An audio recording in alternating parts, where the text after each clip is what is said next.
button. Record. We're started. We've started. Yeah, here we Is go. that Welcome to the powering up? Is that? Yeah, that's my powering up sound effect. Should we re-record the intro and it's like... We need like some hypey intro. you think so? Oh, we need hype. We need a hypey intro. That would be... really Yeah, good. it would. Casey and Whit. Yeah, like a voiceover, like somebody with a... Yeah, it'd be awesome. That's good. I would love that. You Talking would. about It fits me. Matthew You know? So well, yeah. What is When this? I What did think you just of say? Talking about Matthew 6. Oh, there you go. Okay. yeah, Amazing. yeah. When I think of Whit George, I think hype. Hype. You do. Hype, Yeah. man. You just think of Too Unlimited, Ready for This. Yeah. You know that song? Yeah, Bum, bum, yeah. bum, That's bum, your bum, walk-in bum, music bum, bum, for bum. sure. Well, and you could, I it just could come running go onto the stage. Yeah, That's that what is ready so for good. Whit. That was so fun. instead of this, you could go, y'all ready for Whit? Oh, yes. there it is. That's what we need. Oh, no. So bad. Uh, It's so bad you like it. Yeah. it's Yeah. pretty terrible. And you'd just I be think like, I would have secondhand embarrassment. Yeah. Secondhand embarrassment's a thing. It is. It really is. Yeah, I like that. I would, yeah. That's bad. yeah. A little cringe, a little embarrassment. Oh, way cringe. Sometimes embarrassment is good for you. Yeah. I don't know. I think Probably, so. yeah. I think so. I think embarrassment is good. A little bit of like, why did I do that? I shouldn't do that. I shouldn't do that again. Yes. Yeah. But how closely related to that is shame, do you think? Very. Yeah. I think very clososely related. Yeah. Yeah. Yeah. So maybe is shame a bad thing? Oh, I have feelings about this. I want to hear about it. Okay. Yeah. So, well, I think that shame is mostly bad by and large. Yeah. But I think there is some shame that can be healthy Agreed. because shame is relational. And so we should think of shame in relational terms. So if we're, and I think that is like, so you were talking about this weekend, guilt, innocence, honor, shame. And I think sometimes what we don't recognize that we're dealing with within ourselves is not as much guilt. It's more shame. Or we just don't know how to discern between the two sometimes, I think, as people. So let's talk about where we're at in the Sermon on the Mount. Where have we been and how do we find ourselves here? Just generally speaking. Yeah. So Sermon on the Mount begins in Matthew 5. What we've been saying is it's Jesus' invitation to life, to a life where you're really thriving and flourishing. Another way to look at it, which I think is really helpful, I think it's been very helpful for me to think about it, is it's like Jesus' wisdom literature. So this is Jesus, like I said, telling you how to live a wise kind of life, but wisdom gets into the nuance of life. It deals with it's not just the hard and fast command, but it gets in and deals with the kind of nitty gritty. And I think there's a lot of that there. Jesus dealing with the nuance of life, the motive, the heart, why do you do things, that sort of thing. And so he's kind of covered. We began with the Beatitudes, which is this sort of like opening statement on what it means to be blessed or to thrive.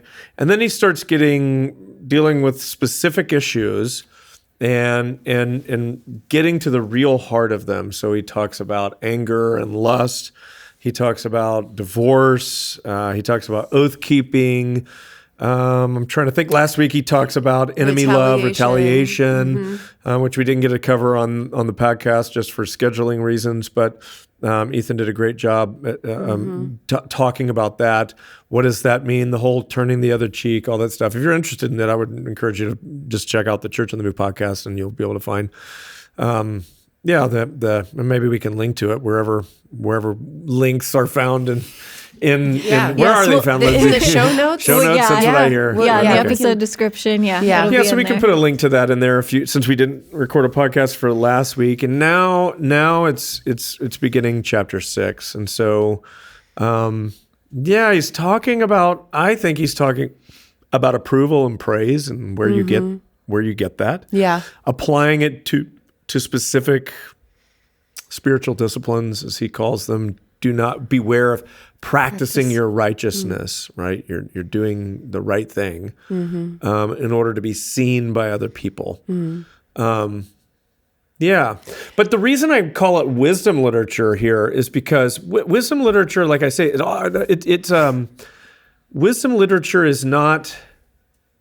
It's not always black and white. That's it. So when you read Proverbs, Proverbs isn't meant to read like a book of promises. Right. Where everything that's said is, this is how it's always going to be. A soft answer turns away wrath. Well, maybe not every time, but mostly that's true.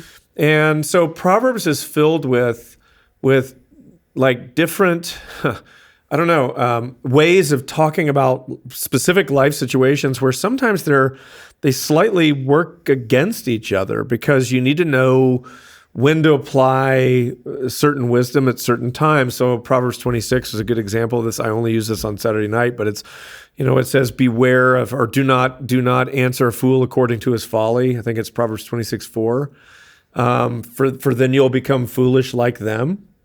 And then the next verse says, be sure to answer a fool according to his folly, or else he'll become wise in his own eyes. And it's like, well, which of those is true? Well, they're both true, depending on the circumstance. And wisdom is what's needed to know when do you apply what verse or what tactic or response at the right time. Yeah. And it might feel like Jesus is contradicting himself. Yeah, here when he's saying, beware of practicing your righteousness in front of other people in order to be seen by them, because in Matthew 5:16 he says, let your light shine before men that they may see your good works. So what we can determine here is that his primary concern is not making sure that no one ever sees you give, hears you pray, or knows that you fast. And when you read through that text, the thing that gets repeated is the phrase, and your Father who sees in secret will reward you. And also the idea of, they, in order to be praised by others. So do not be like the hypocrites who sound a trumpet and before they give to the needy in order to be praised by other people. It's all about being seen. And then he says, but your Father so basically do this in secret, and your Father who sees in secret will reward you. I think the idea is more about purity of motive, not intentional secrecy, not making sure that no one ever knows, but guarding your heart, because it's super easy to fall into the trap of doing the right thing for the wrong reason in order to get acclaim from other people or praise from other people. Yeah. And it's hard to know yourself too. So sometimes making it intentionally secretive is something you should do. I totally agree with that. And I didn't get to talk about that this weekend. I think, as Blake talked about a couple of weeks ago, the transforming initiatives where Jesus gives you something to do. I mean, I think the giving in secret, the praying in secret, and the fasting in secret is, I think sometimes just doing something without talking about it, letting anyone know about it, is good for our hearts. Yeah. And it's a good place to start. Yeah.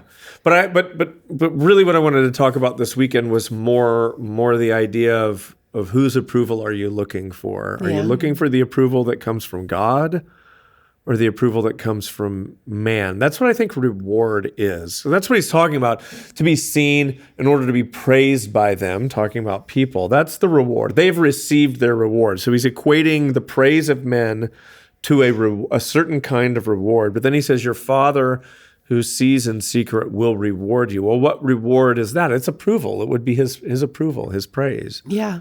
So I think that's really the question.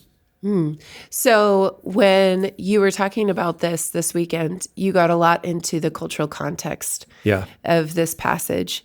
So why is that important to us?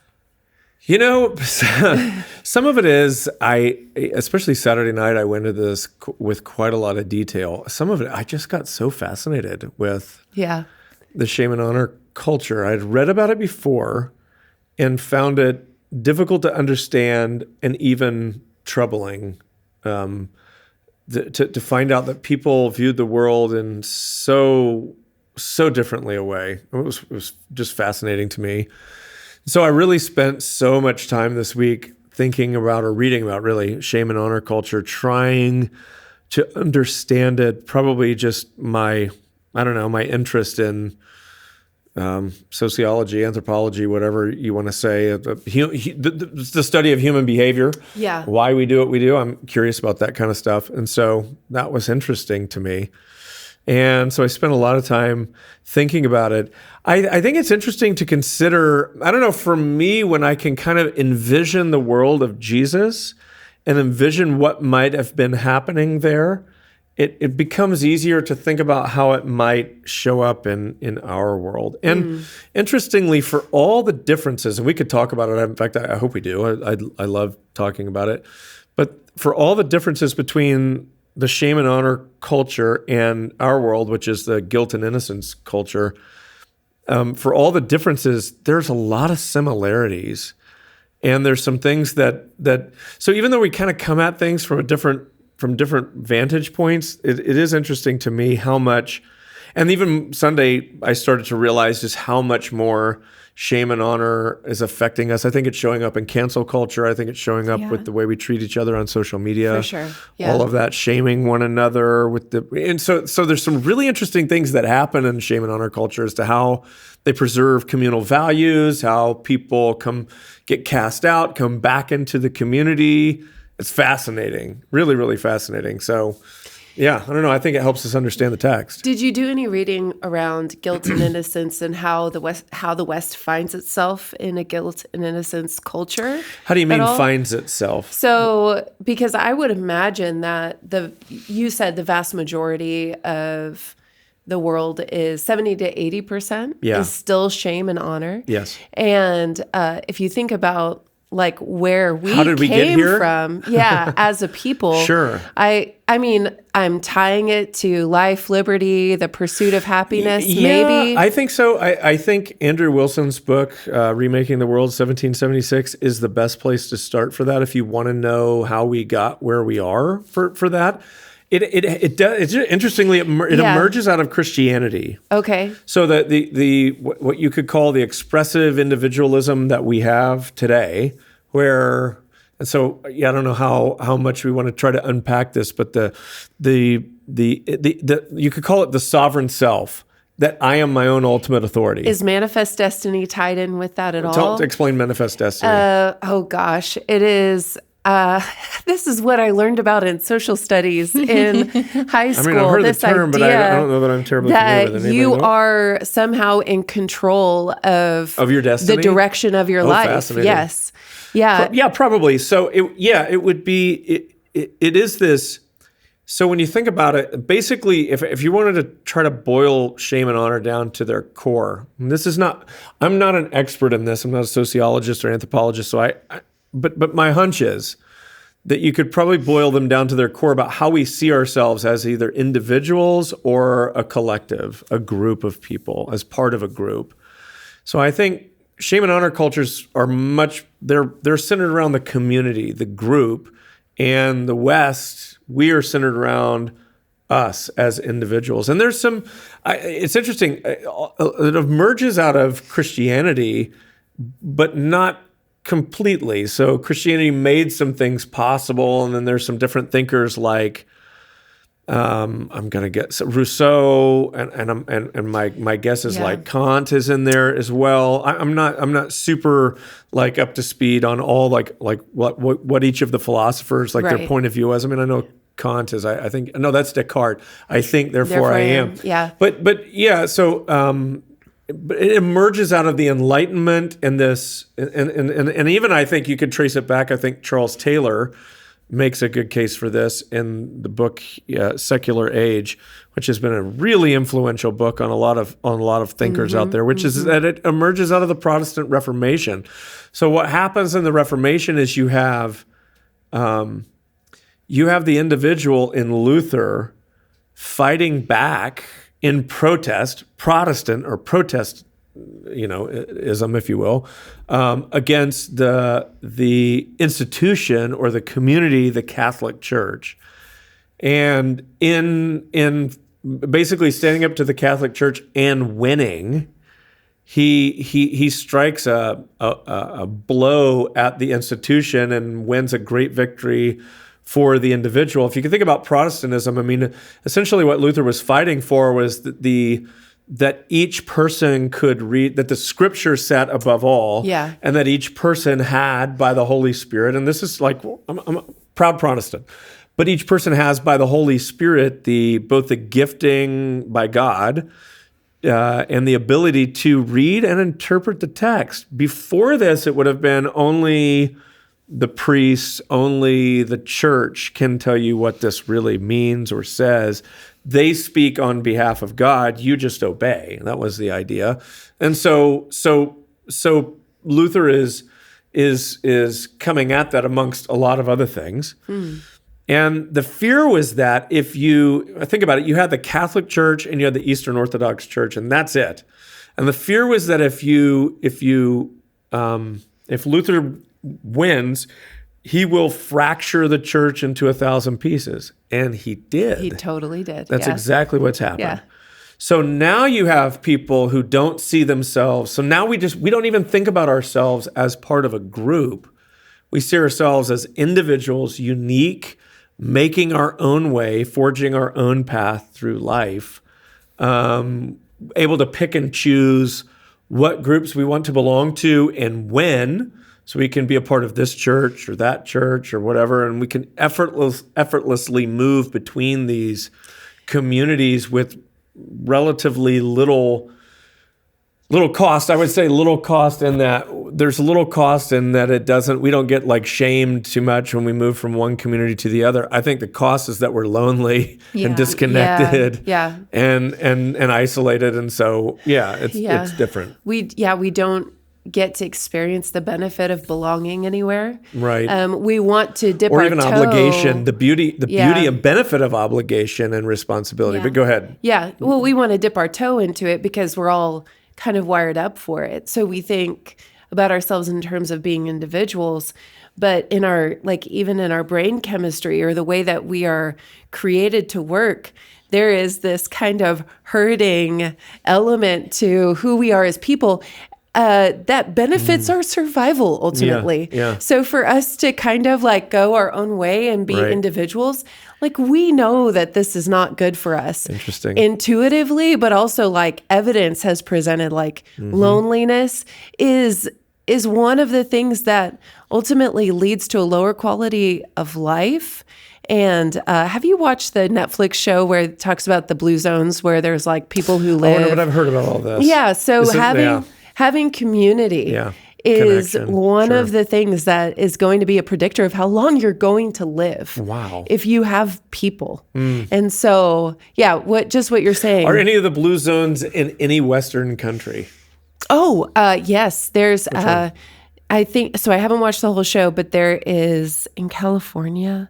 I want to say it's a strong Seventh-day Adventist community. Oh, fascinating. Yeah, so there's a big emphasis on health, and I don't know. Wow. But I'm speaking that's secondhand. But in general, the individualism of the West doesn't necessarily then produce the longest life. No, or quality of life. Yeah. Wow. Yeah. Yeah. So it turns out getting to pursue whatever you want doesn't actually make you happy. Is that what we've learned? I think so. Yeah. We could have just read Genesis 3 and figured that out. Probably. Yeah. Yeah. So anything else about guilt, innocence, and shame on our culture in that comparison. Oh, yeah. I mean, there's so much you could say about that. So the kind of key factors that I spent just a little bit of time. So in a guilt innocence culture like ours, your identity is formed internally. So the idea is that only you can decide who you are. No one can do that for you. You have to be the one to look into yourself and to see who you are. So what we celebrate in our culture is coming out. And of course that has like A lot of implications. sexual orientation implications. But I think it happens in lots of other ways as well. It's just sort of a realization, I'm feeling whatever She blank. really knows herself. Yeah. Or they really are comfortable with themselves. Yeah, These yeah. are phrases we say. It's like that- figure out who you are. Yeah. So then and so then the messaging that goes along with all of that's necessary, because what happens if you look at yourself and you don't like what you see? then you need a lot of other messages that come along and tell you you're beautiful as you are. You're fine just the way that you are, or whatever. And you see this through lots of advertising. So the idea is look inside yourself. I found this fascinating as I was reading through Andrew Wilson's book, 1776. There's I think it's in the second chapter. He goes into like this long description of basically, Jeff Foxworthy used to have a bit like you might be a redneck if, and it just fill in the blanks. I think you might be a Westerner if, and it was just fill in the blanks. I'm like, check. Like, you've done a personality profile. And I was like, I didn't even think about that as a culturally informed thing, but it is. So a personality profile is the idea that we're going to look inside ourselves. I need to know my Myers-Briggs. I need to know my Enneagram. I need to know, which Disney princess I most relate to or whatever. And then as a way of a self-understanding, to start to understand who you are. And so it's all internal. So interestingly for us, then one of the most egregious sins you can commit in our culture is to impose a view of someone on them, or an opinion that they have not assigned to themselves. I mean, even down to now gender labels and all of that, where it's just like it's you're imposing a restriction or a boundary or a view or an identity that they themselves have not subscribed to. And so it's a sacred thing that the individual gets to determine who they are. Yeah. So that's a guilt innocence sort of formation of identity. Shame and honor is different. It's external.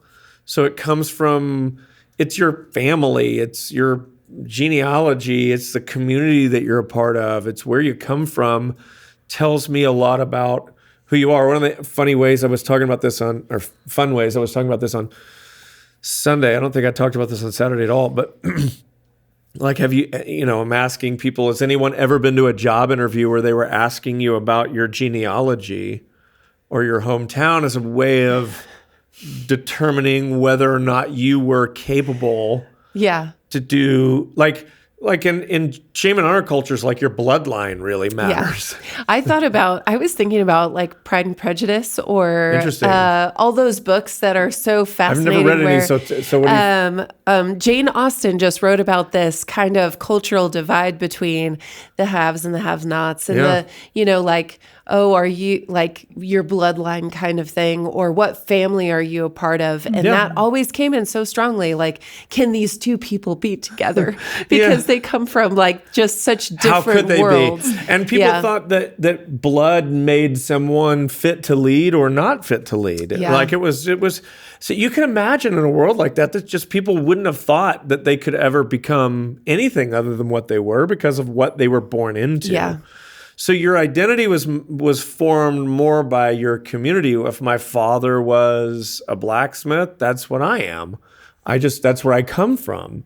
And so it's a different identity formation. I thought about in John 1 when Philip meets Nathanael and he says, "Hey, I think we may have found the Messiah. He's from Nazareth." And Nathanael's like, "Can anything good come from Nazareth?" In other words, like, I don't even need to know who he is. I don't even need to meet him. Yeah. He's from Nazareth. Yeah. That tells me everything I need to know. Yeah. So there were very real limitations to Sure. being in a culture like that where Yeah. there were not if your dad was a blacksmith, you were expected to be a blacksmith. Right. And there was an element of if you weren't a blacksmith, you were actually shaming your father Yeah, and sure. your entire family. If you weren't living up to their expectations. Exactly. I mean, you see that in Mulan. Yeah, I was totally thinking about Yeah. Mulan It's shame and the honor whole culture. time. And I'm also thinking about like how radical it would have been for Jesus to come to fishermen and to say, "Hey, leave your dad Yeah, and interesting. come follow me." Right. And it is not almost, but it is as if he is creating a new family. Oh, he absolutely He is. is creating a new So I read kind of this. Okay, so I'm going to read culture. something to you, and this is fascinating. So when you start to think about this, so what? Okay, well, before I read it, I need to unpack it because it won't make sense to anyone that's listening if you don't know how this works. So what these communities did was, and the reason shame and honor, they held the community together. So we think of it like. Like we're bullying people for making a mistake or doing something wrong.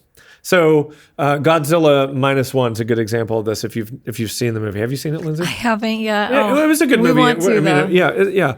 So the movie opens with, it's set in Japan, obviously. It's a shame and honor culture, and you see this pilot landing on a beach, and it turns out he's a kamikaze pilot. And when the other soldiers on the beach, one of them finds out he was a kamikaze, he immediately this guy becomes ostracized, shamed, almost violently shamed. The other soldiers are shaming him violently because he's a coward, because he was meant to die. So he was a kamikaze and he was supposed to have died and he doesn't. So why are they shaming him? Is it just to punish the one who's done something wrong? Sort of, but also to reinforce the cultural value to everyone around them that this is not how we behave. This is not what we do. So there's all sorts of, and this happens in our world too. We'll see as we dig deeper into this. Definitely. But that there are certain rules, cultural rules that aren't written down in laws anywhere. Like you don't have a law for everything. So you need a lot of other sort of cultural boundary markers that say, like, we don't have any laws that say you must say thank you or that you must tip, but we feel compelled to do so because of cultural laws. And so same thing in shame and honor. They're trying to reinforce certain laws, and by doing that are certain cultural norms and expectations. And so by shaming this guy, they're also reinforcing the rules to everyone else. That's the idea. Yeah. So when you're a part of a community where, or if you're going to experience shame, you're going to need some kind of, like in this new Jesus family that's going to get shamed by Jews and Greeks alike. They're going to be outcasts to everyone. They're not going to fit anywhere.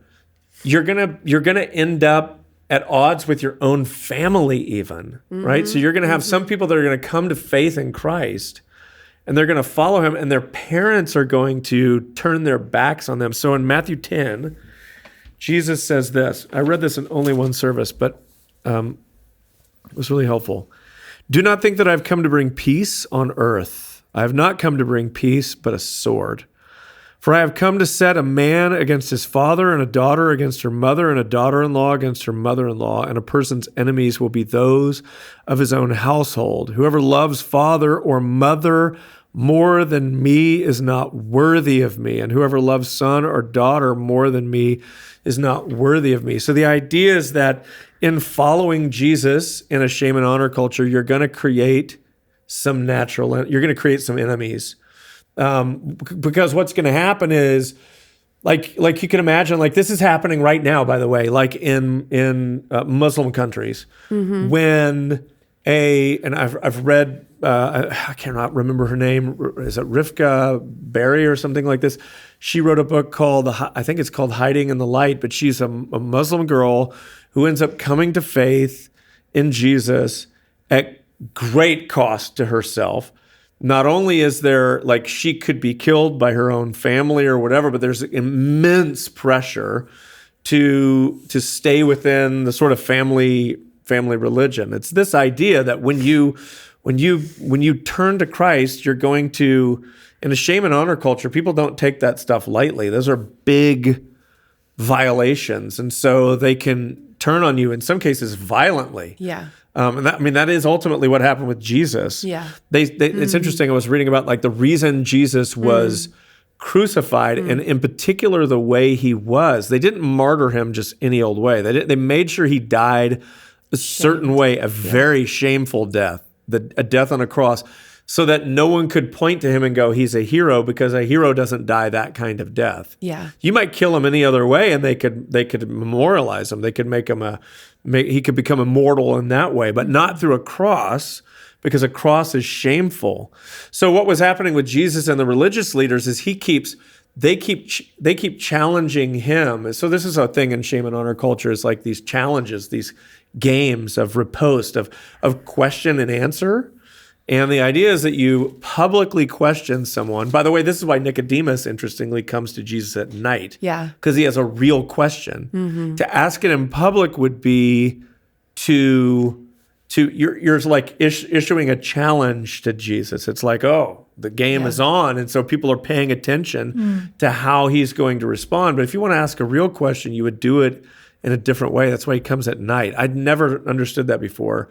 So all these religious people are coming to Jesus. Some people say that, like, Nicodemus is coming to Jesus because he's ashamed. Yeah. It's actually the opposite. He's sincere. He's sincere. Yeah. He really wants to hear an answer from Jesus. So he doesn't want to question him openly, lest his question be interpreted as a riposte, a game of honor and shame. Verbal jousting. That's exactly it. Yeah. So they keep trying to trap Jesus. So what happens is by asking these questions, they're asserting their position in the community over him, and his answers he keeps bumping them down. Yeah. So he's gotten this position over them, and they hate it. And in a shame and honor culture, honor is limited. There's only so much to go around. So it's not an infinite resource. If I have honor, it's because I took it from you. And that's exactly what's happening. So they've got to get their honor back by seeing this man humbled. Fascinating. Yeah. Yeah. Yeah. So anyway, so I think what Jesus is saying here is that when people step outside the community norms, they're going to get shamed, sometimes by your own family. But your allegiance is going to have to be greater to me. You're going to have to want to please me more than you're pleasing your family for this to work. That's essentially what he's saying. Yeah. And in Matthew 6, how would that apply to practicing righteousness? Well, yeah, I mean, it comes down to the same idea that you're pleasing someone. So in Jesus' day, you could certain actions within the community, just like in our community. Like, you do certain things and people go, oh, that's a good person. Yeah. They're a good person. You know, they see you serving or you do something kind for someone or whatever the case may be. You could come up with a million examples. But we assign a certain amount of honor to that person. I think it's more pronounced in their culture, but still. So prayer was one of the, and they were a religious culture, right? So you did this in religious ways. So by showing yourself to be more religious than other people, you got extra credit, if you will, with other people. You were honored within the community. So what these Pharisees, or in this case, he doesn't label them Pharisees, but just hypocrites are doing, these actors, these performers, that's what the word hypocrite is referring to. These guys are performing for other people in order to get praise, in order to elevate their position within the community. And Jesus is saying, don't do that. You're using good things to benefit yourself rather than looking to your Father for a reward, just living to please him. Whether that gets you elevated in the eyes of your community or whether that makes you persecuted. And in many cases, people wound up persecuted. Blessed are you when you're persecuted, when people revile you for my name, for great is your reward. It's the same idea that you're pleasing God, but other people are not pleased. And so I think that's how that applies here. Okay. So if we're thinking about this in their cultural context, how then does it translate over to our cultural context? Well, when you think about it, okay, so again, if shame and honor culture is so by violating the kind of collective conscience of the community, so this was fascinating to me, is that we think of conscience as being internal. When I violate a rule, I feel internally bad, and we do. Yeah. Right? You feel guilty. They did not, and this is what's wild. I've not experienced this firsthand, but from people that have lived and worked among shame and studied shame and honor cultures, they find that they don't live with an internal sense of guilt like we do. Interesting. So the guilt it comes in the form of shame through the community. So in other words, the community is the conscience. If the community doesn't condemn you, then you haven't done anything wrong. They don't even think about they've done anything wrong until the community says, you have sinned, you've done something wrong. And then it hits them and they realize they're wrong. But we just think about an internal sense of shame or guilt. And so it's hard to imagine that there's a group of people that's not how that even that is somehow culturally conditioned. It's fascinating. So what we were talking about is, how all this relates to our world.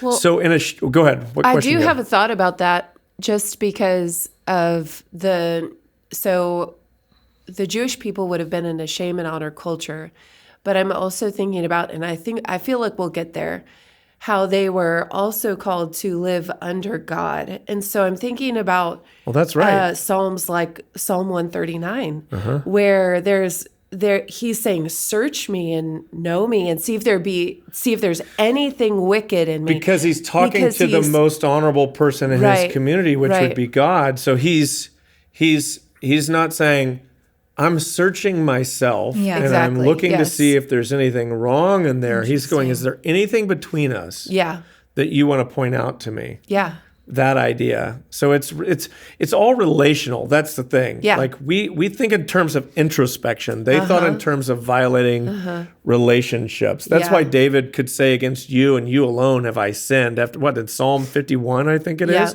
We just are like, what in the world are you talking about? You sinned against Bathsheba. You sinned against Uriah, most of all. It's like stuff like that.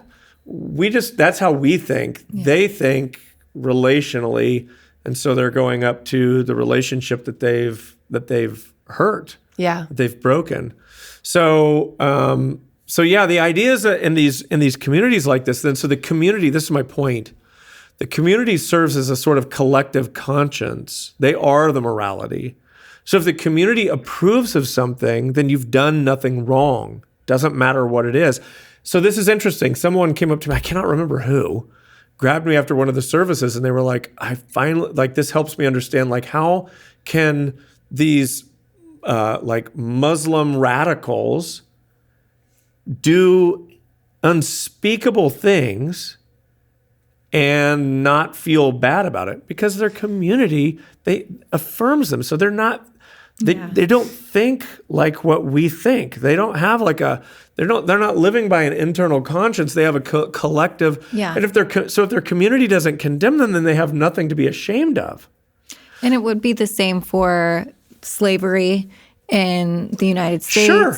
Same for taking land, like you were talking about manifest destiny. Like we're going to take this land because this is our thing. So you wouldn't even occur to you to feel bad about such a thing, because this is collectively what we've decided is okay. Which is so cool to think about. What Jesus is doing on the Sermon on the Mount is resetting those rules. He's saying, hey, as the community, this is what we're saying is right. We're saying is wrong. That's true. It's really kind of interesting to think about. What we're seeing in our day is that same type of thing happening. As a collective conscience forms around what you can and can't do.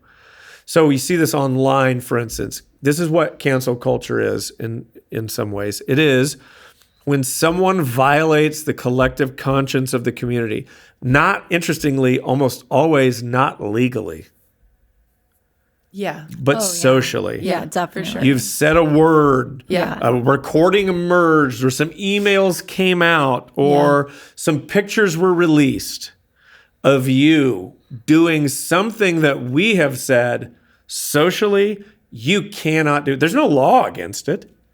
Not like no legal law. You're not going to be prosecuted, but socially, we cannot abide that behavior.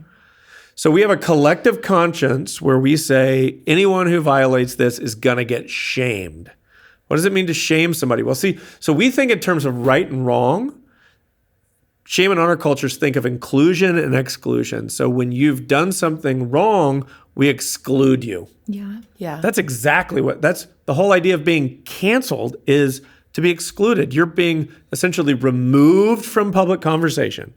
You do not get to be taken seriously anymore. No one's going to listen to you. No one's going to buy tickets to your show anymore. Right. No one's going to watch your could TV lose show your or whatever. job. Yeah, you lose your job, Yeah. whatever. You are that's exactly right. Yeah. You're shamed and humiliated. And so the reason they would do this, to reinforce the values of the group Yeah. and to bring back, if possible, the deviant back into the community.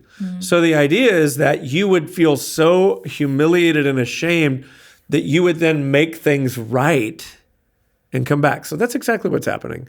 So when someone is busted in this way, they have to take a break. I'm going to take a step back for a while. I'm going to do some listening. I'm going to have some counseling, and I'm just going to listen for a while. And then eventually, if their sins are not egregious enough, they get to work their way slowly back into the community. Yeah. They'll never be forgiven. Some folks will never be forgiven by some in kind of the culture, but some will. And there'll be a lot of them, they don't ever get their place, like, not fully back. You never get to fully come back, but you get to come back to some degree. Yeah. That's difficult. That's shame and honor. Yeah. So here's the idea. So the idea is that there's immense pressure. This is what I'm getting at in Matthew 10 here with dividing families. There's immense pressure to conform and behave a certain way. We are totally living in that world. There's pressure on you depending on where you live or what social circle you belong to conform to the values of the community. And what Jesus is essentially saying here is, interestingly, in his case, he's living in a time where good things were, like fasting and giving and praying, benefited you. But it was really all just a game to get other people's approval. In our day, it's probably not going to be fasting and prayer and giving to the needy. It could be something else. It could be, so then it begs the question, so what's valuable in our day? Well, you could think like beauty, athletics, what makes uniqueness, creativity, or some creative talent. I'm not sure I don't know what fame. Yeah, social awareness is okay. big. Yeah. You are aware of what's going on. You know Yeah, all the there you go. headlines, and you know that you understand the nuance There to you it. go. You're avoiding or boycotting the right things. Health and wellness. Yes, for health sure. and wellness. I'm a is very huge. healthy person. I Yeah. practice Yes. mindfulness. Yeah. Yeah. I do yoga. I'm whatever, like all of these things. Like so it create, again, depending on where you belong or who you belong to, or the aesthetics are really important to us. So like how you huge. dress, your fashion. Yeah. It's interesting. When I started watching the NFL back in the 80s, 90s, no one knew or cared what any football player wore to any game. Now it's a big deal. We're paying attention to fashion and what these guys wear when they walk in. And if you don't wear something fashionable when you walk in, that's also a really big deal. Yeah. So it's so weird and it's fascinating, but this is what we glorify. And again, there's pressure to fit into these, for your house to look a certain way, for if you're a mom, to feed your kids certain kinds of food and not other kinds of food. If you want to be one of the good ones, That's how it goes. So there's pressure, again, depending on what group you belong to conform to the values of the group that are probably not written laws, but they're just understood. This is how we do things here. Yeah.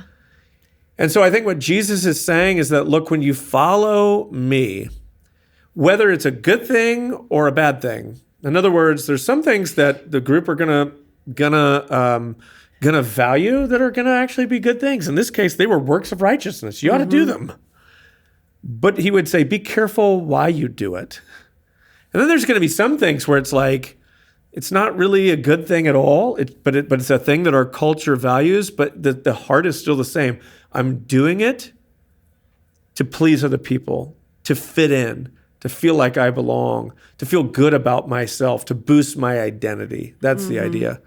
And so I think his invitation is, again, the question I wanted to ask from the beginning is, whose approval are you living for? It's a complicated matter. There's a lot of stuff socially around it. And yeah, all the shame and honor culture stuff is, it's complicated. This is a hard sermon to preach. It is complicated, and it was hard. It was a hard sermon, I'm sure, to preach, especially when you're talking about something that hits so close to home for pretty much everyone. Yeah. Because you were talking about how we are all wired up for approval. Yeah. And so where do I want to go next? Do we want to talk about social media? Okay. Or do we want to talk about, let's talk about social media. Go for it. Let's do that. So, in this context, because we're already headed in that direction, talking about, what you eat or what are the socially approved of things.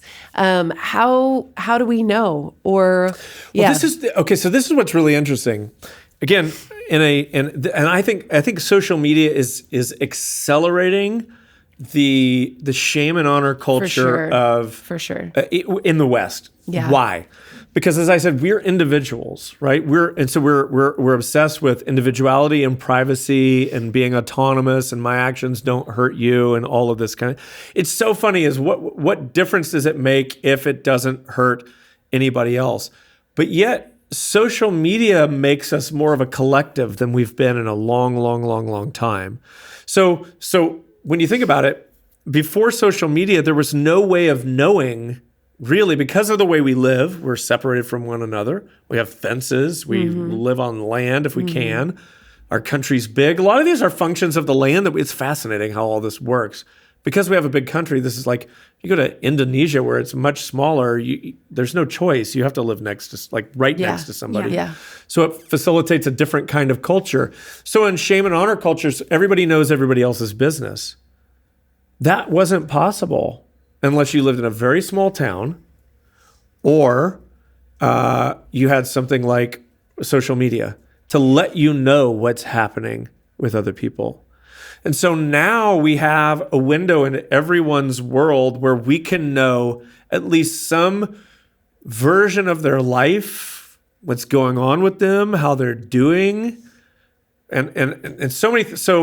And so it's interesting. Like there's a social awareness that we didn't have. Yeah. Of just people, of our neighbors, of the people that live near us, or the people that we're in some community with. Like I can see you. It's kind of bizarre because we willingly do it. We're like, let me offer my life up to you. Because I think we want to be known. Oh, 100% we do. So we're putting ourselves out there for people to see. But then what that creates is a sort of, and I don't think it's necessarily a bad thing. It creates like an awareness of what's happening in our social circle. Yeah. And where we fit within that social circle. And so then we can signal things to other people like this is what I look like. This is what I look like in a bathing suit. This is what, this is how fit I am, or this is how beautiful my home is, or this is what the kind of dinners I'm going to, or this is the sort of happiness that I'm experiencing. Like you can signal all of those things out. These are the good deeds that I'm doing. Like all of it can be signaled in a way that sort of, I guess, benefits your reputation, your brand, the brand of you. I think that's a total thing. Like we're branding. Basically, we are our own brand. And some of us were just good at curating our brand. Personal branding is huge. We're what? personal branding. Personal so my branding. personal brand is like this, and then my community of followers. So the people who follow me are the people in our community, and like we're all interested in the same thing. It can create Fascinating. a very like personal deep brand. echo chamber. Oh, so for everybody's sure. into the same things on one end, and That's a also shame in our culture all the way. creates like a kind of a shallow community. So you're because- getting that need met, but you're also not. There's no obligation or dedication, or you're obligated to apologize to the community and like try to get back in, but there's not. The greater need that you're looking for of connection is never really. For This is sure. fascinating. Yeah. I think then that probably younger people who have probably a more experience and spend more time on social media probably have a much greater understanding of shame honor culture than what I have. I have to understand I it would say so. academically. Yeah. But I think there's probably a generation that's living it, that is It's- very yeah. hyper aware of their social standing and how, like, I even see this with my kids. It's like subtle reactions or non-reactions to a social post can signal things, can Yeah. signal approval, disapproval. Yes. Yeah.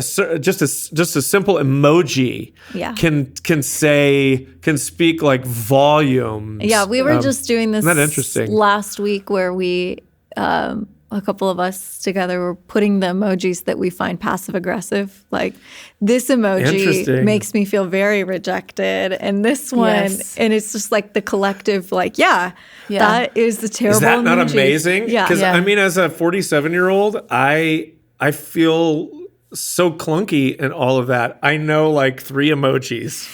I mean, Yeah. I genuinely just use about 3. The laughing. Yes, and that With makes with us tears? old because we use that. Yes. Now, Really? Oh, yeah, it's the for sure. skeleton dead. The skeleton, and I I'm dead. heard Skeleton. somewhere that it's maybe a chair. Is there a chair There that is, indicates that yeah. something is funny? Yeah, I do think the chair was around for a while. Okay, see, that's For how sure. how much I don't The know. crying, laughing, the skull face, the whole thing is just, So I know that one. I know the winking. Mm-hmm. I know the dead face. Yeah, yeah. Oh, like Please.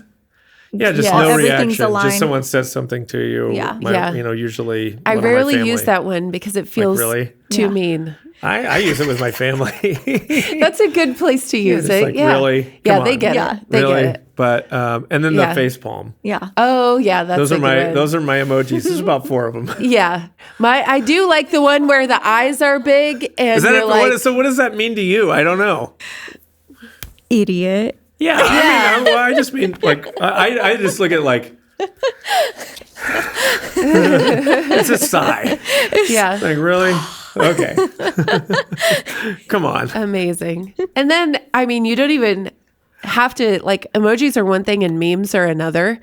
Meme game being strong is like a status kind of like how Yeah. in are you if you understand how to use memes. So this is my point, is that think of the highly nuanced Yeah, and For intricate sure. way Yeah. that there is a whole generation of young people that know how to not just to relate to, but like what these subtle social cues and signals mean to one another, and many of them, I would imagine, have some like a positive tick like to your status and a lower tick to your status, and so there's a constant sort of positioning Yeah. going on. Yeah.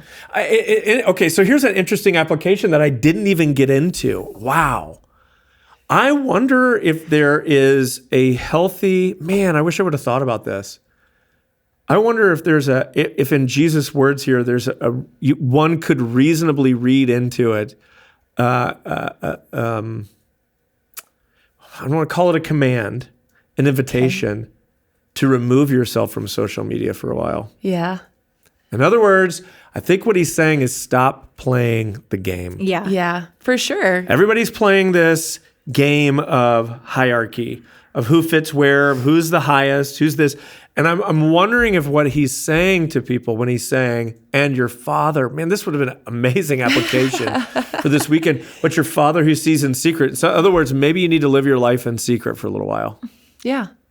Maybe you need to stop putting yourself forward publicly so that you can just be secret for a little while. Why didn't I not think of this? It's because I've spent so much time in the shame and honor piece. You were in I wish it. I had You were one just more week. in it. Yeah. I wish I had just a couple more days to think about this, because this is a fantastic application. The transforming initiative is secrecy. Oh, totally. Yeah. So then, and secrecy just being hiddenness. Yeah. Not secrecy like no one can find out, but just allowing yourself to not be seen. To just turn off the sort of everybody's seeing me. That might allow you to live out. So the secrecy that could lead to a genuine, let your light shine before men in such a way that they may see your good works and glorify your Father who is in heaven. So Yeah. a secrecy that may lead to a genuine way of life that allows people to seek that people would actually God's see you. glory, not this yours. is what's interesting. Like I've said this before, but the number one compliment I get is not Whit, you're so well spoken or you're so brilliant or any of this. It's people value the transparency and the authenticity. And this is it sounds like I'm patting myself on the back, and perhaps I am. I'm not trying to, but my point being is, what's interesting is what stands out most about me is not my talent. But that people notice a genuineness. And that's what, so what if, I'm thinking that might be what you're saying here, or what he's saying here is that when you live in a different kind of way, people take notice of that in a way that you're not trying to get them to take notice. That's what I think why he can say, be secret over here, and over here he can say, let your light shine. In other words, like in your genuine desire to please God, you're going to become such a different kind of person because you've opted out of the game that everyone else is playing. So I think the invitation of Matthew 6 here is to live a life of purposeful hiddenness. Do I think that means get off social media? Maybe. It might, yeah. I mean, it might just be that you can't.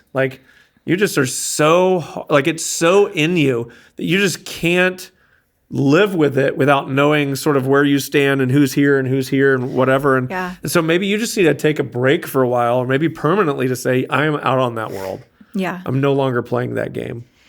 And just seek to live and love the Lord. That would be amazing. Yeah. And lead to deeper, more real, authentic relationships with the people that you actually are in community with. And there's so much power in that. And the kind of person that you become when you submit to a life of hiddenness is something that you can, what you're talking about, Lindsay, you can turn around and offer. And I think there is real power in this idea that salt and light is never if you think about it in the context of one light or one grain of salt isn't going to make a massive amount of difference. I mean, there's something like one light can illuminate a room, but when there's people, a community of people who are living completely differently together, that's when salt, not just one grain, but a lot of salt begins to actually make a difference, and a lot of light. That's why you are a city on a hill. He's not talking to one individual and saying you're a city. You're a people. He's talking about a literal people community who are living in a completely different way. Right. They're living because in a way that they're approved by their Father. So maybe the city on a hill, figuratively exists literally within another city. Do you see what I mean? Yeah. Like the city on a hill is a people within Corinth, or the city on a hill was a people within Ephesus, right? Or a people within Tulsa. Yeah. It's a people within another people that become the city on the hill. It's a figurative point that he's making, but that's really good. Man. Yeah. I have a lot of regret that I didn't share this on the weekend, because that's such a cool. I love when the Bible comes alive like that. Yeah. Where you get to go, oh wow, that's what he's saying. That's beautiful, man. One of the sides of social media that may be the reason why, because searching for connection, okay, we're all doing that. We're all wired to connect with things, but I think the desire to know where you stand, you don't ever really get it on social media. You might get some engagement here, but it's so fickle. And so Yes. people are searching for, where do I stand in the community? And I think that leads into what you talked about in the last point of adoption, and like, because you're searching for someone to say, okay, if we're in the shame and honor culture, and it's all about how you're perceived and celebrated in the community, do you have honor?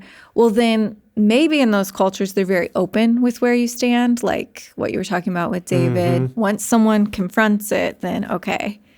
But on social media, you might get some of that. You might also get just kind of these little subtle ones, and you're not sure. Where do I stand? Interestingly, see, I think that's what happens in shame and honor culture, by the way, is it is more subtle. So I think you see that through as you're saying that about social media being subtle in that way. Like, people don't, they do, if the sin is egregious enough, we can all come out and just completely shame you. But generally, in what you're talking about, the barbs are subtle. You don't. Yeah. There's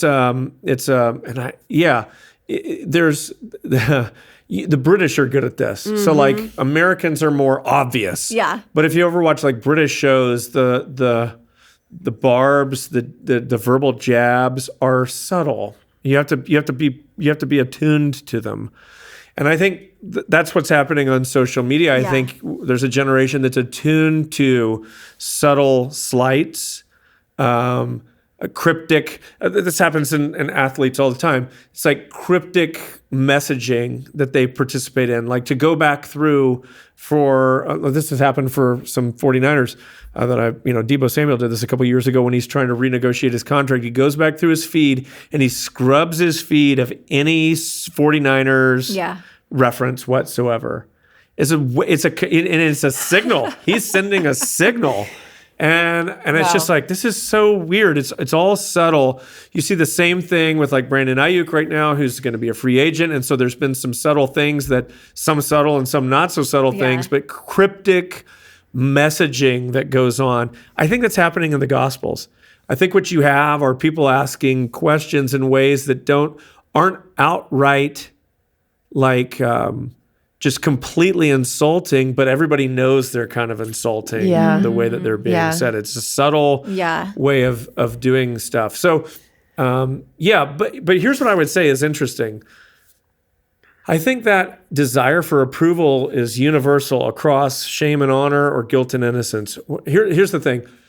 Ultimately, everybody needs somebody else to tell them they're okay. Yeah.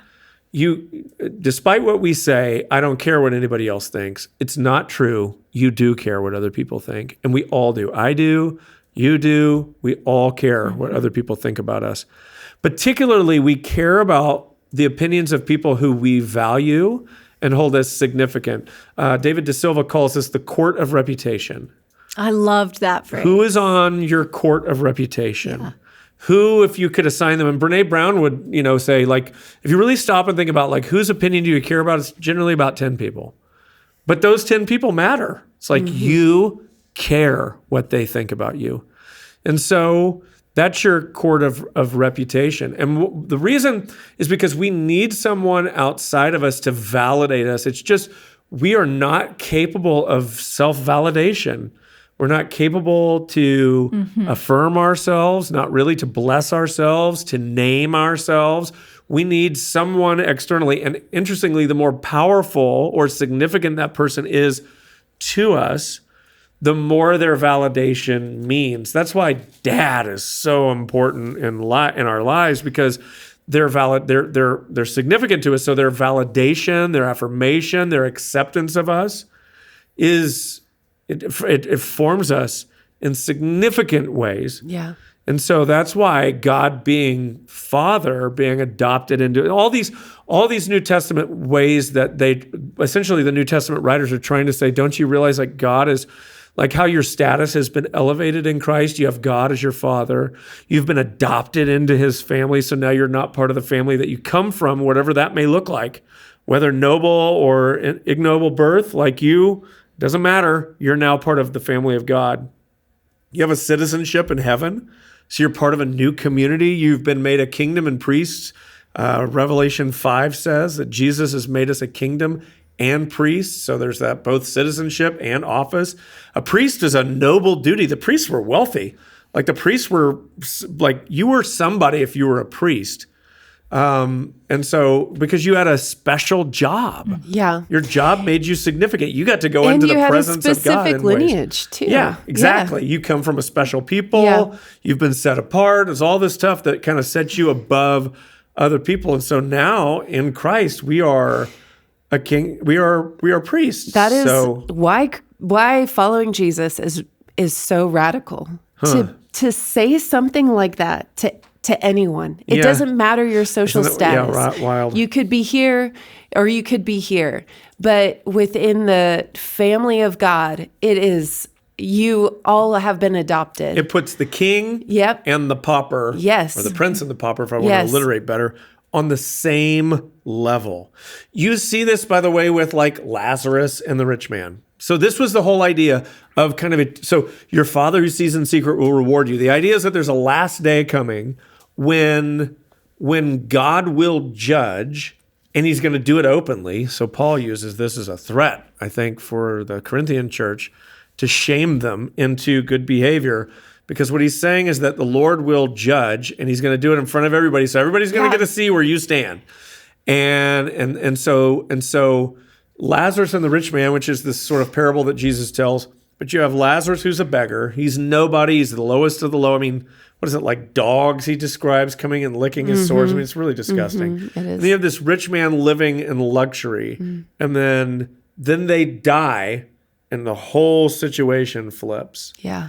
And so the reason that's powerful is because how then could you live a life when you're socially outcast in the now?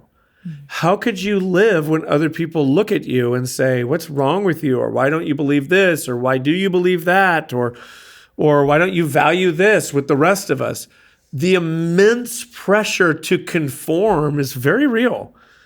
So what the biblical authors do is they point to a day of judgment where what's really going on, reality. We talked about this with Revelation. That's what the whole book of Revelation is. It's like pulling back the curtain on reality to show you. It looks like these people are powerful, but they're not. These people are powerful. That's what's happening. And so what's happening with Lazarus and the rich man is you're seeing that the tables have been turned. Everything's been reversed. And that's what these Christians were meant to hold on to, is that as you're suffering. So I think Peter writes about this, and I need to look it up, 1 Peter something or other. In fact, let me see if I can find it. It might take me a second. Okay. Good conscience. When you're slandered. So having a good conscience when you are slandered, this is it. Those who revile you, your good behavior in Christ, may be put to shame. So do you see the idea of shame and honor that's happening? So what he's saying is that you're being shamed now. And they're up here. They're shaming you. But there's a day coming, when you'll be honored and elevated and they will be shamed. That idea shows up again and again and again and again as a way. So what they're pointing to is a day of judgment when all will be revealed and real reward, the final reward will be given out. And so the idea is that that kind of that was meant to hold the community together, so that when they suffered reproach, when people looked down on them, they could endure it because they knew that this isn't the final word. It's just temporary. And interestingly, I actually think and it's funny that's here in this chapter where there's verses that would almost certainly have been used to justify slavery. That's how the black slaves were able to endure the suffering of their white masters. Was they were looking forward. So that's why in all the old Negro spirituals, there's a lot of talk about the Jordan River. It's the idea of crossing over into the next life, that there's their hope. They couldn't really hope in this life because there was nothing really to hope for. But what they could look forward to was a different reality where where they had been shamed by people that were shaming them it was now changed. Everything was flipped upside down. And yeah, I think that's absolutely true. Yeah. You talked about, and we've already been kind of dancing around it a little bit, but I want to talk about it specifically, how we're all hardwired for approval. Mm-hmm. And why do you think that humans are hardwired for approval? Well, I mean, I think we were made, it seems to me we were made for God. Yeah. So I think that approval is meant to come from God. So to me, it just makes sense that we were made with a piece of us needing Him. And so our sort of drive to find approval is probably born out of the brokenness that comes from the fall. The separation that we feel from God is a drive to sort of get back into good standing. Yeah. To be a person that we feel like is like that we've done enough, that we're a good person, that we I think it's an innate human. Yeah, that we're okay. Yeah. It's kind of I haven't read it, but I know a little bit of it. What is it? Kafka's book. Oh, what is it? I own it. I read part of it. I haven't finished it. I own it. I own a lot of books I've never read. What is it? The Trial? So the book on the trial this is interesting. The premise of the trial is that this guy, I mean, if you've read it and I'm getting this wrong, forgive me, but in general, it's something like you're arrested and you're told you're going to go before a judge, but you don't know why. And you just have all this time to then sit and so the initial feeling is, I've done nothing wrong. What in the world are you talking about? But then the guy starts like examining his life and looking back through everything and starts saying, oh, well, maybe it's this, or maybe it's this, or maybe it's like, you realize you're not as good as you think. Something like that. I think that's what the trial is about. So I'm thinking about I don't know where this is going to go, so let's just see. But what do you think is the difference between being accepted and being approved of? Oh, man. I haven't thought about that one bit. I just think that's an interesting idea because it is one thing really closely related. But the idea that God would accept you in Christ, but then there's something about being approved of. That feels different. That feels weightier. So if you think about accepted as there's a barrier. Yeah. And you can't get in. But now the barrier's been opened and you've been welcomed in. Yeah. But approved has this more positive for sure bend to it, where now you're being lifted up or elevated even within that acceptance. It is that well done. Yeah. And I do think about you and I talked about this a little bit, and I don't know where this will end, but this idea of, so in Matthew 3, Jesus is baptized and he hears from the Father, this is my beloved Son. But it's not just like you're my beloved Son. In whom I'm well pleased. In whom I am well pleased. So I think what I would say is that acceptance is passive and approval is active a little bit more. So to say you approved of something is almost like there is a passive sense in which I think we can say, I approved of something, almost just like I let it. But I think when we say that, I think what we mean more is that we accepted it. So to accept is to receive something, as in it's coming towards me and I'm allowing it to move close to me. Yeah. But approved is almost like a boost. Yeah. It's to send out. It's almost like I approve. Yeah, I approve this message. Yeah. Right? Like I approve of something that's going out into the world in sort of way. So I think that's part of, like, it's a positive affirmation. Yeah. That requires exertion on the part of the one who's approving. Yeah. But the acceptance is more of a passive receiving kind of thing. Right. Both Which is necessary. interesting to say. I'm thinking about this within the context of a home where a father can, allow his children to exist within the home, and there's a general acceptance. Well, I think it's a closeness, right? So to accept someone is to allow them to not keep them at an arm's length. Yeah. But to allow them to be close to you. Yeah.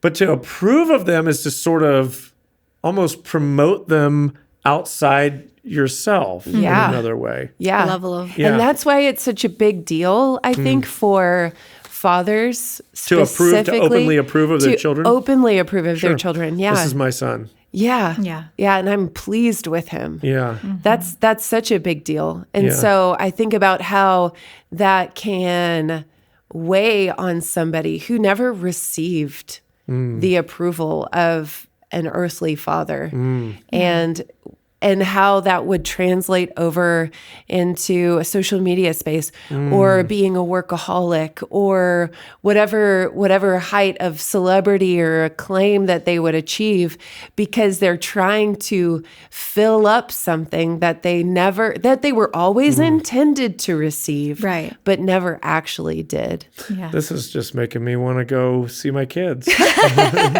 And say, Tell them I'm so show them off to the world. yeah, for sure. And it's interesting how that can trickle down from generation to generation to generation. And if you and the only way that can be stopped in a generational way is if somebody receives approval from God and then can offer approval without requiring anything, like being able to offer it to their children, to their community. Unconditional love then can be possible. But I do think that there is something about the shame on our culture that we do need. We do need someone else to come along and say, good job. Yeah. I think that's part of the shortcoming of. So I think there's two shortcomings, right, for both cultures. And Tim Keller writes extensively about this if you want to read about it in Making Sense of God. He gets into identity creation in different cultures. So he would call it a traditional culture, shame and honor culture. Your identity, as we talked about, is externally formed. The problem with it is it's confining. So you can't be anything but what your family, your community says that you are. And I think that falls short. I think maybe the word you could use is oppressive. It keeps you locked in. And we have tons of these stories of in Disney movies, and a lot of the stories that we've grown up with are about breaking free of societal or familial expectations in order to become your true self. So Rousseau was the one who really started to put this idea out there that society was holding you down. Yeah. And that the individual needed to break. If you could ever get out from under, this was Rousseau's thought, if you could get out from under the expectations of society, then you could be your sort of pure, true, innocent self.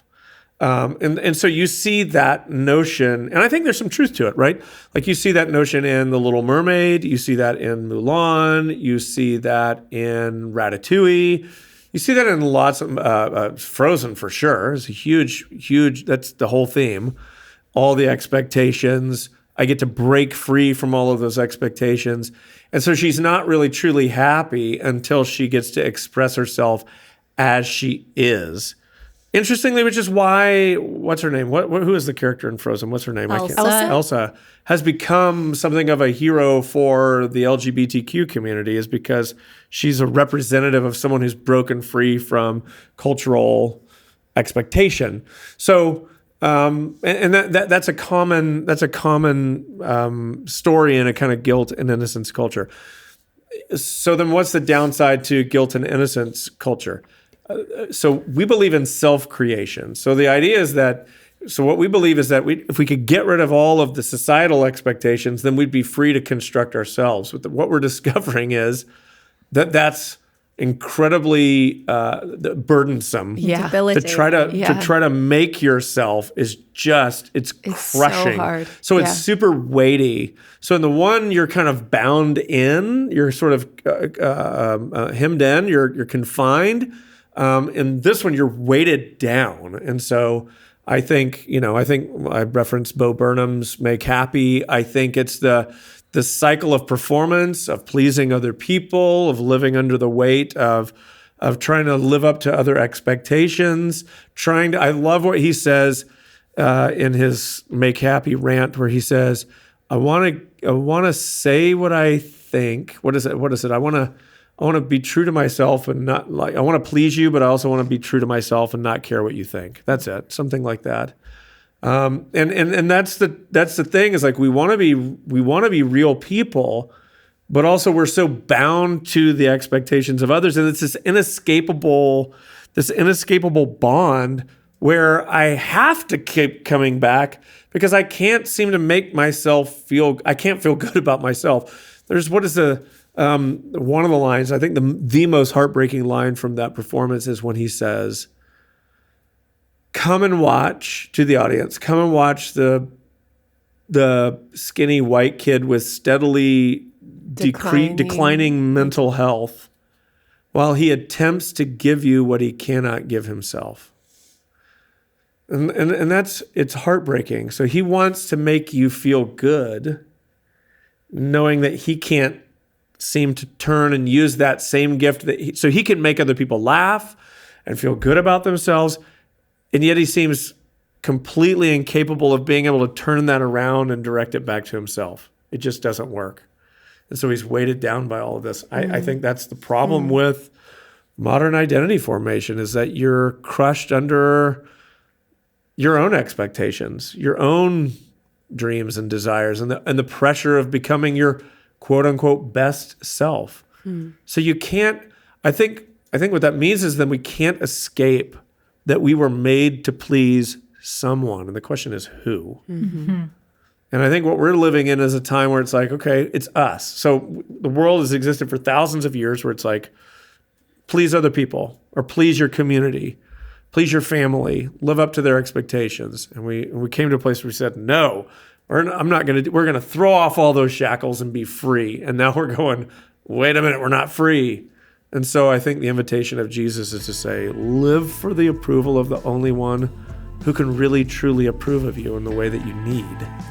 And then and only then, it's kind of like what Jesus said to the woman at the well, I have water. Yeah. That when you drink it, Yeah. you will never thirst again. Yeah.